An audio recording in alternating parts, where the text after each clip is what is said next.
Hello everyone. तो weekend के इस एनालिसिस वीडियो में आपका स्वागत है।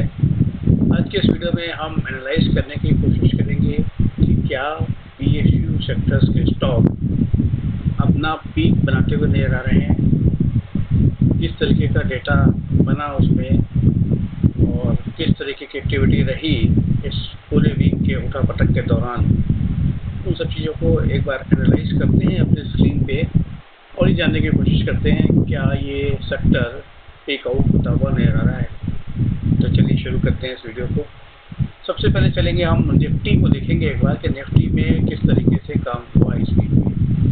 लेकिन निफ्टी का चार्ट आपके सामने है, तो निफ्टी की अगर आप क्लोजिंग की बात करेंगे तो जो निफ्टी क्लोज हुआ है वो वहीं जाकर के क्लोज हुआ है जहाँ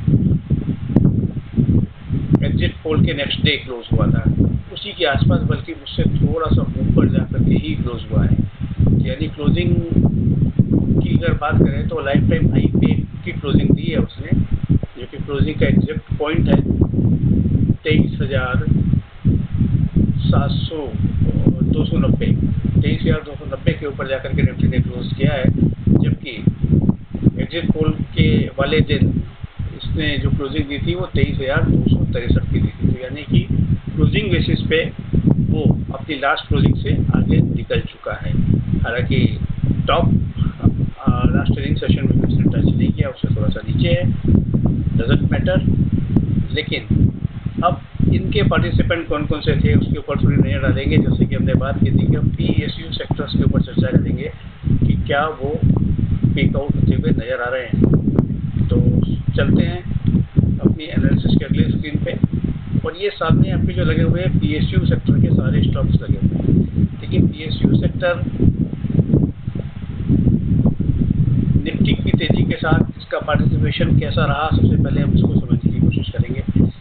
उससे भी पहले हम जानने की कोशिश करेंगे कि कौन कौन से शेयर्स के अंदर जो वो एफ&ओ में शामिल हैं वो अभी तक जहाँ पे भी हैं अभी तक पिछले 14 महीने में 31 मार्च के बाद से कितना रिटर्न दे चुके हैं। बेल 215% का दे चुका है, Hindustan petrol 127, power grid 41%, hello 310%, Concor 88%, IRCTC 75%, कोल इंडिया 130%, गेल 106%, एनटीपीसी 111%, आईओसी 117% और एनएमडीसी ने 143% का रिटर्न दिया है पिछले 14 महीने। अब जो करंट प्राइस है ये उसके ऊपर निकाला गया रिटर्न है। अब देखने वाली बात यह है कि इस सेक्टर ने पिछले वीक में कितने परसेंट का रिटर्न दिया है। निफ्टी तो देखो वहीं का वहीं आ गया घूम फिर करके, लेकिन पिछले वीक की बात करी जाए, यानी कि पिछला वीक जो कि 30/5 से लेकर के अभी जो फ्राइडे को क्लोज हुआ है 3/6 से लेकर के 7/6 के बीच में है।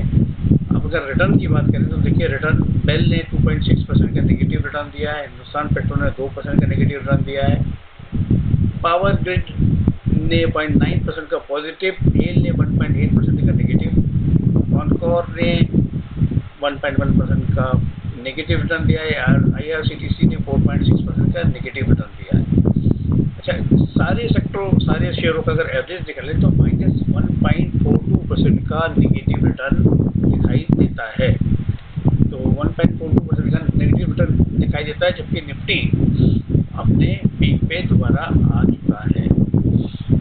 अब इससे भी ज़्यादा इंटरेस्टिंग बात यह है कि ये शेयर जो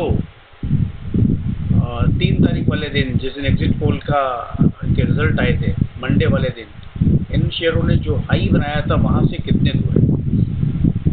निफ्टी तो देखिए वहीं पहुँच गया, लेकिन ये अभी कितने दूर है। देखिए बेल का शेयर 14% दूर है वहाँ से, उस हाइट से। हिंदुस्तान पेट्रोल का शेयर जो है वो 13% दूर है, पावर ग्रिड भी 13% दूर है, गेल भी 13% दूर है, कॉनकोर 12% दूर है, आईआरसीटीसी 11, कोल इंडिया 11 और ये गेल, एनटीपीसी, आईओसी और एनएमडीसी ये करीब 9%, 6% से लेकर 9% दूर हैं अपने रीसेंट हाई मतलब जो मंडे वाले दिन इन शेयरों ने हाई बनाया था।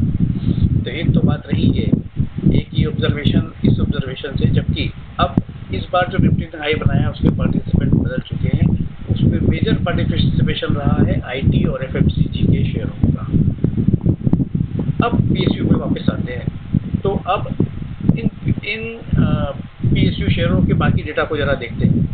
देखिए इनका एवरेज PCR अगर निकालें, एवरेज PCR इनका जो भी चल रहा है इन PSU शेयरों का, तो वो चल रहा है करीब 0.53, जो कि पुट कॉल रेशियो के हिसाब से देखें जो कि काफ़ी नीचे है, यानी कि कॉल राइटिंग ज़्यादा हो रही है और पुट राइटिंग कम हो रही है। एक इंडिकेशन ये है कि इन शेयरों में ज़्यादा तेज़ी की संभावना अभी नहीं लगती है।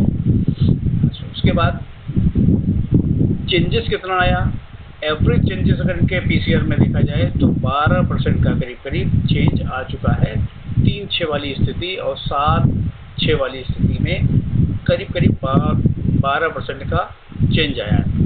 अगर इसको ब्रेक डाउन करके देखें तो सबसे ज़्यादा चेंजेस आए हिंदुस्तान पेट्रो में करीब 31% का, BEL में 22% का और गेल में 23% का।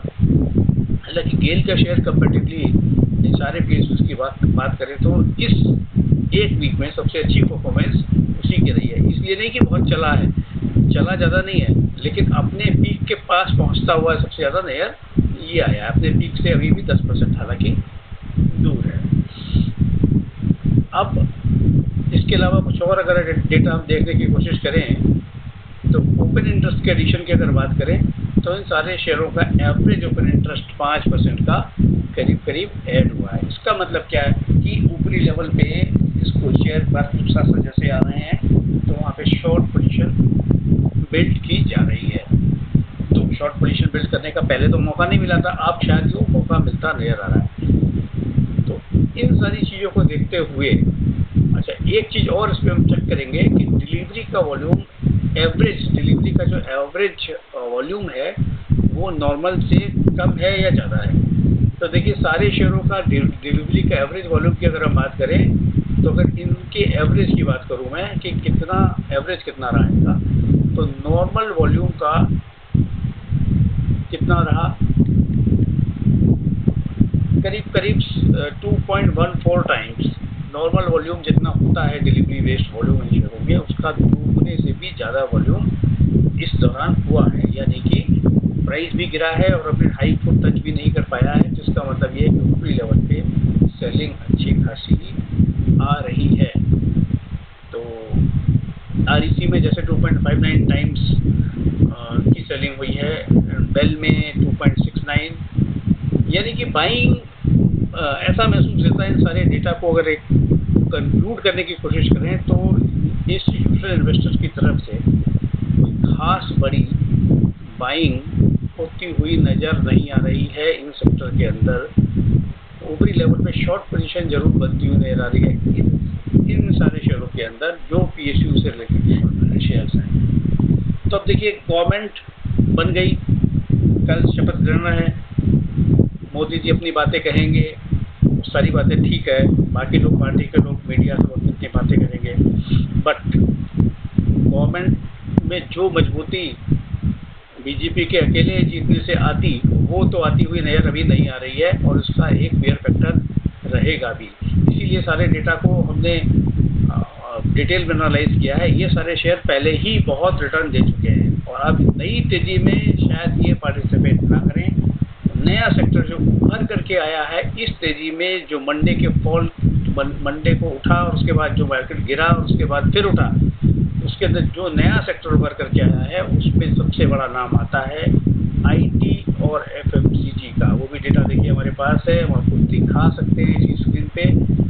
वो डेटा जो है इस सीरीज़ में जो सबसे ज़्यादा रिटर्न देने वाला डेटा है, देखिए सबसे ऊपर IT आता है, उसके बाद FMCG आता है, उसके बाद NBFC आता है।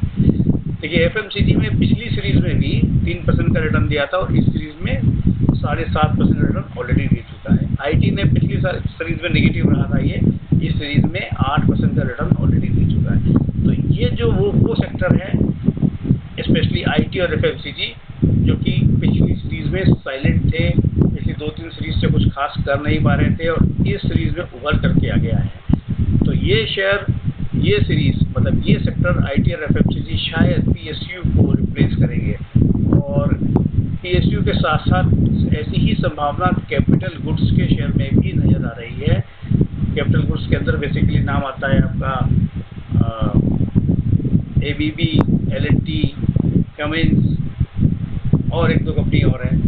तो उसमें भी ऐसी ही संभावना नजर आ रही है, क्योंकि कैपिटल गुड्स भी PSU से की तरह ही इस रैली में उस हिसाब से परफॉर्म नहीं कर पाया जिस हिसाब से पिछले कई ट्रेडिंग सेशंस में या पिछली कई सीरीज में परफॉर्म कर रहा था। तो कैपिटल गुड्स ने अभी तक दिया है 1.61% का नेगेटिव रिटर्न और PSU ने 1.42% का नेगेटिव रिटर्न दिया है। तो संभावना यह नजर आ रही है कि काफ़ी चलने के बाद, ऊंचाई पे पहुंचने के बाद अब इन शेयरों का, इन सेक्टर्स का पीक बनता हुआ नजर आ रहा है आने वाले कुछ महीनों के लिए, कुछ ट्रेडिंग सेशंस के लिए या कुछ महीनों के लिए। अब नए सेक्टर्स उभर करके आगे आ रहे हैं, उसमें मेनली आपका IT एंड FMCG का पार्टिसिपेशन बढ़ता हुआ नजर आ रहा है। तो ये थी सारी इन्फॉर्मेशन कि क्यों PSU सेक्टर हमको पीक आउट होता हुआ नजर आ रहा है। तो सारा डेटा देखने और पढ़ने के बाद जो हमारी एनालिसिस थी वो हमने आपके साथ शेयर की। आपको वीडियो कैसी लगी आप कमेंट बॉक्स में बताइएगा। वीडियो पसंद आए तो लाइक कर दीजिएगा, शेयर करिएगा, चैनल को कर दीजिएगा subscribe. Thank you very much.